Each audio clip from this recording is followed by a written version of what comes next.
Allez, retour du marché bio. Ici à Bourg, on a l'avantage d'avoir un marché 2 fois par semaine.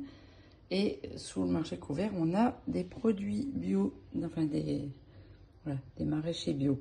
Donc, j'ai pu faire un petit plein de fruits, de la pastèque, du melon, des brugnons, des tomates, parce que j'en ai pas encore dans le jardin.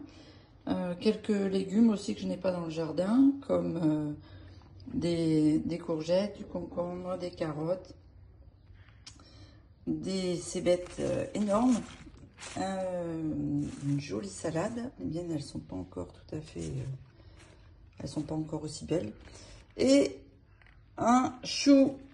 Donc, alors après ça c'est des produits du potager que j'ai ramassé ce matin. J'ai cueilli quelques feuilles d'épinards, j'ai arraché un pied de pomme de terre nouvelle.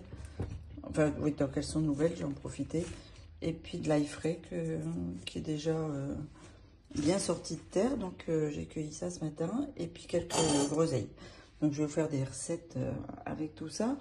Mais là, ce que je voulais vous montrer, c'était les derniers choux verts. Parce que sincèrement, c'est vraiment la fin de saison.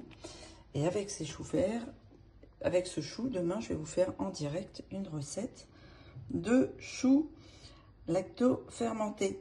Et oui, parce que un petit pot comme... Alors, un chou, c'est 1,20 € bio. Un petit pot de chou, c'est 4,60 €. Donc, sincèrement, ça vaut le coup de les faire soi-même.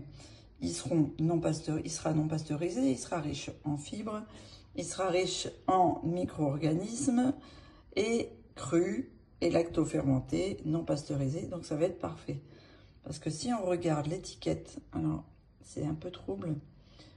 Si on regarde l'étiquette des ingrédients, tout est correct. Chou blanc, huile de colza, eau. Alors il y a 1% d'huile de sésame, elle est toastée, c'est dommage. Sel, graines de sésame, ça va. Ail, oignon, piment d'Espelette, poivre, laurier, girofle, thym, gingembre, vinaigre, ferment. Tout ça, c'est avec un petit astérix parce que ce sont des traces. Il n'y en a que très peu.